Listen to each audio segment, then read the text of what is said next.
उसमें जेल हो जाएगी अगर गलत दिए तो आपने।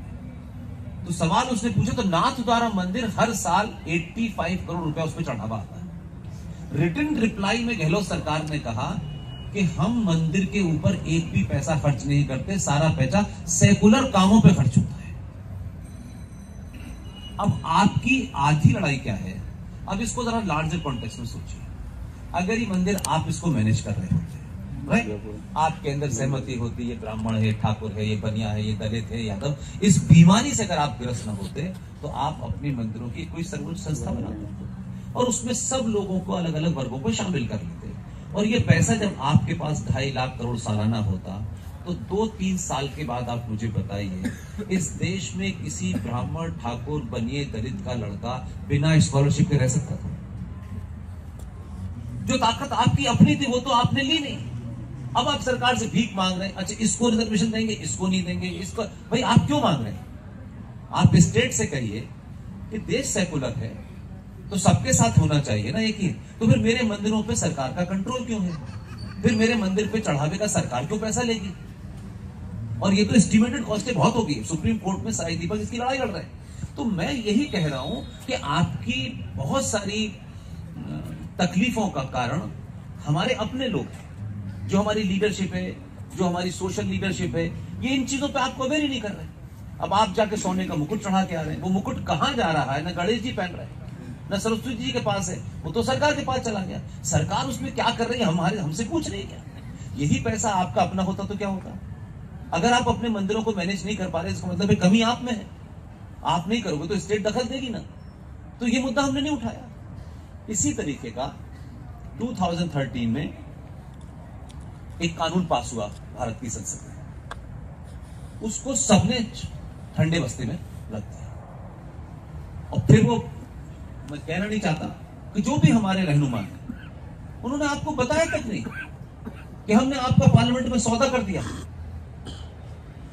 उन्होंने नहीं बताया, समाज सेवकों ने नहीं बताया, अखबार मीडिया ने नहीं बताया, दुनिया जमाने की बहस हो रही है, आपको पता ही नहीं है। आप जिस तकलीफ से ग्रस्त हो उसका कारण ही नहीं आपको बताइए। तकलीफ मुझे हो क्यों रही है? भाई उसको तो ढूंढो ना। एक जूता पैर में मेरे चुभ रहा है तो यार ये कहां क्यों चुभ रहा है यार? क्या वजह है? मुझे पता ही नहीं। बस चले जा रहे हैं, चले जा रहे हैं, चले जा रहे हैं। सरकार ये करते, सरकार वो करते, सरकार ये करते, बस सरकार के पीछे पड़े हुए। जो आपका बर्थ राइट है उसमें सवाल तो पूछो, डिबेट तो करो। और जब आप डिबेट करोगे, इंटरेक्शन करोगे तो लोगों को पता चलेगा, इनको पता चल गई है असली बात। वो इसलिए खुश है कि आपको पता नहीं है और वो चाहते भी नहीं कि आपको पता हो। और वो जो है हमारे भाईजान, उनको क्यों पता है अपना एजेंडा? वो तो नहीं, उनको तो नहीं पता। उनको तो सब पता है, आपको नहीं पता क्योंकि आप चाहते हो सरकार करेगी, आप क्यों करेंगे? 1995 में पीवी नरसिम्हा राव के जमाने एक अमेंडमेंट हुआ वक्फ बोर्ड में। Waqf board is a private body. वक्फ का मतलब समझते हैं? यस और नो? वक्फ का मतलब होता है कि आप किसी के नाम वसीयत करते हैं, राइट? तो वक्फ जो है, एक ये कहा जाता है कि ये प्रॉपर्टी मैंने वक्फ कर दी। वक्फ का मतलब ये प्रॉपर्टी अल्लाह के नाम हो गई। अब वापस कैसे दोगे? साइन कौन करेगा? ये प्रॉपर्टी तो अल्लाह के नाम हो गई। अब 10 साल बाद आपने कहा वापस ले लिया, तो जिसके नाम हुई उसकी जगह साइन कौन करेगा? वो तो हो गई। तो एक बार गई तो गई। आप सोचो यार कि ना तो हमारे समाज सेवक, ना हमारे छोटे मोटे कहीं कॉलेज में उसमें ये ऐसी बातें होती नहीं है। Waqf board is a private body, ठीक सर, उसका अपना प्राइवेट मामला वो लोग चलाते हैं। लेकिन उनकी गिनती में तो कभी 200 एमपी नहीं जीत के आए ना। उन्होंने इस बात की चिंता की साहब हमारे 500 जीतेंगे फिर हम ये बनाएंगे। उनकी तो इतनी थी भी नहीं। एक आध बार शायद 30 या 40 मैक्सिमम डिफरेंट पॉलिटिकल पार्टीज के मिला के कुछ 40 एमपी मुसलमान थे एक बनने में। उन्होंने क्या किया कि आप सोचो कि ऐसा कानून तो इस्लामिक स्टेट में नहीं है, लेकिन यहां पास हुआ, पास होकर उसे रख दिया गया। जिनको उस पर एक्शन करना था वो एक्शन पूरी ताकत से उन्होंने किया। और आपको किसी जगह चाहे वो पंडित जी कथा कराने वाले हों, चाहे वो मंदिर में हो, 1 करोड़ समाज सेवी जो घूम रहे हैं, उनको कोई मतलब नहीं। और ये कोई ऐसी चीज नहीं कि जो मैं कहीं वहां कहीं रशा में रखी हुई है।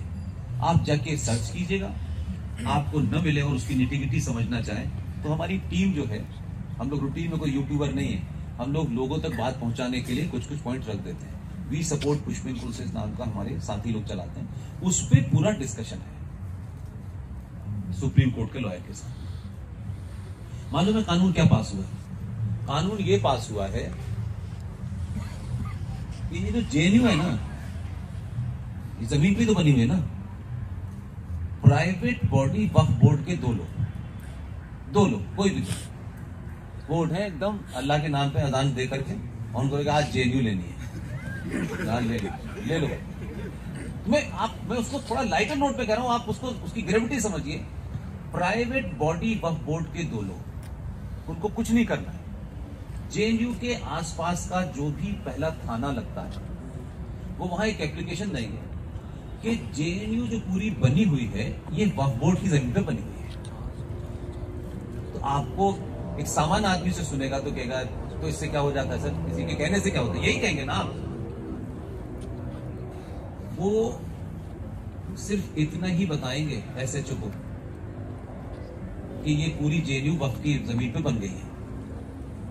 तो मालूम है क्या होगा? जो पास हुआ है सेक्शन 40, वो ये है, वो जो competent authority of the local area जो भी है, वेदर सीपी और डीसीपी और एसपी जो भी हो, वो आएगा, वाइस चांसलर साहब का दरवाजा खटखटाएगा, साहब ये तो वक्फ बोर्ड की जमीन बनी हुई है, आप इसे खाली कर दीजिए। मैंने लार्जर कॉन्टेक्स्ट में जेएनयू का है, यहाँ तो मकान खाली हो रहे हैं, इसी दिल्ली में 350 मकान खाली हो चुके हैं। तो कोई सामान्य आदमियों का कहेगा भाई कैसी बातें कर रहे हैं भाई, ये जमीन है इतने साल से है, यहाँ ये है, ये जमीन के कागज, यही सब होगा ना, एक नॉर्मल आदमी यही करेगा। कानून ये पास हुआ है कि वक्फ बोर्ड को कागज नहीं दिखाना है कोई, तो ये उनकी जमीन है, ये वक्फ बोर्ड, उन्होंने कह दिया, वो तो अल्लाह के फरिश्ते हैं। आपको क्या करना है कि आप अपने कागज दिखाएंगे, तो कागज वो यहां नहीं दिखाने हैं, आपको वो बेदखल करेंगे और 48 घंटे के अंदर अगर ये जगह खाली नहीं होगी तो as per the parliament Waqf property act का सेक्शन 40 का सेक्शन है 234, उसके तहत इस जगह लाठी चार्ज होगा। आपने रेजोल्यूट किया, ये पूरी जेएनयू खाली होगी, धक्के मार के आपको बाहर निकाला जाएगा और चाबी लगा के गेट की वक्फ बोर्ड को दे दी जाएगी। ठीक है ना? फिर आप सामान्य नागरिक के तौर पे कहेंगे तो इसका मतलब है हम फिर हाईकोर्ट जाएंगे, यही तरीका होगा ना। संसद में ये भी पास हुआ है कि जो मालिक है इसका, मतलब शब्द मालिक नहीं उसमें लिखा, आप ना हाई कोर्ट जा सकते हैं ना सुप्रीम कोर्ट जा सकते हैं। आप कहां जाएंगे? वक्फ बोर्ड में 5 लोग होंगे, जिसमें मुतवल्ली भी होगा, लोकल एमएलए भी, 5 मुसलमान होने चाहिए। उस वक्फ बोर्ड का एक ट्राइब्यूनल होगा जिसमें 5 मुसलमान होंगे, उनके यहां पेशी करिएगा आप कि ये जो जमीन आपने ली है ये गलत है। यानी जिन्होंने सुबह आपकी हत्या की है, शाम को आपसे उन्हीं से जस्टिस लेने जाना। और ये करते करते क्लासिक कहानी, तो मुझसे ज्यादा आप लोग टीवी देखते हैं, 2000 साल पुराना एक मंदिर साउथ में मिला। ठीक है, आपको अभी मिला, अल्लाह ने उन्हें रोशनी बहुत दी, उन्हें पहले मिल गया था। उन्होंने कहा ये वक्फ बोर्ड का है। इस्लाम 1400 साल पहले आया है और 2000 साल पुराना मंदिर कहते हैं ये वक्फ बोर्ड का है। हो गया, आप सोते रहिए। तो ये जो फाइंडिंग्स है, ये किसी पार्टी ऑफिस की नहीं है। आंध्र प्रदेश हाई कोर्ट ने इस मामले को समझने के लिए जज साहब ने एक पिटीशन को एंटरटेन किया और फिर उनसे सारे डॉक्यूमेंट निकलवा के मांगा कि भाई ये क्या बला है, वक्फ बोर्ड क्या कहानी है, इसकी मुझे समझाओ, क्योंकि वो कर नहीं सकते थे, पार्लियामेंट में पास हो चुका था। ये उनका कहना है, भारत की जो टोटल लैंड एरिया है उसमें सबसे ज्यादा एरिया रेलवे के पास है, सेकंड नंबर पे डिफेंस के पास है, तीसरे नंबर पर वक्फ बोर्ड के पास है। और ये वक्फ बोर्ड पुरानी बिल्डिंगें, मज़ारें, मस्जिदें, उन सबको कंट्रोल करती है। और जो लोग यहां से पाकिस्तान चले गए, उनके मकान, उस तरीके की चीजें, ये वक्फ बोर्ड तीसरे नंबर की लैंड भारत में होल्ड करती है। और वो जो भाईजान है हमारे, 18-19 करोड़ जितने, वो अलग है। आप भारत माता का नारा लगा रहे हैं, लगाते रहिए, ये कानून चल रहा है। अंबानी की कोठी है, वो भी वक्फ बोर्ड में। ताजमहल गया, वो वक्फ बोर्ड में, अब उसमें मुकदमा नहीं कर सकते आप, गया आपके पास। आपको शौक है नई शादी में करके वहां जाते हैं आप और बताते हैं मोहब्बत की निशानी है। दुनिया कह रही है तकलीफ की निशानी है, आप मोहब्बत की निशानी मान रहे और आप चले आते हो देख करके। वो वक्फ बोर्ड के पास चला गया। ASI की तनख्वाह मेरे पैसे से जाती है, टैक्स पेयर के पैसे से जाती है। उस आर्कियोलॉजिकल सर्वे ऑफ इंडिया उसकी देखरेख करेगी, यानी उसकी मेंटेनेंस मेरे पैसे से होगी, लेकिन उसकी अर्निंग वक्फ बोर्ड को जाएगी। आप वकील खड़ा करिए कोर्ट के अंदर, आपको एक वकील खड़ा करने के लिए एक दिन की फीस के पैसे नहीं होते हमारे पास। उनके पास पैसे की कोई कमी नहीं, मस्त रहिए। कितने स्टेट है देश में? 29, 9 साथ में है आप। ये मैं उस ग्राउंड से नहीं समझा रहा, उसका दूसरा मतलब नहीं है, बट थोड़ा दूसरे के भैया आपका काम ही टैक्स देना है, आप तो टैक्स देने के लिए पैदा हुए। तो ये लड़ाई कौन लड़ेगा? आप डिग्री ले लीजिए यहां से बहुत बड़ी, कितने दिन तक चलने वाला है? ये किसी मजहब या किसी कम्युनिटी के खिलाफ नहीं है यार, ये तो नेशन का मामला है ना। तो मेरा तो आपका क्या झगड़ा है इसमें भाई? और इसमें जाकर यहां कोई मुसलमानी, तो उसकी थोड़ी कोई रोल है उसमें, उस इंडिविजुअल का थोड़ी रोल है इसमें। तो ये इस देश में ऐसी हजारों चीजें हैं जिसपे कोई बोलना नहीं चाहता। ये नहीं कोई बोलेगा तो कैसे चलेगी गाड़ी आगे भाई? ये तो मैंने एक बताया।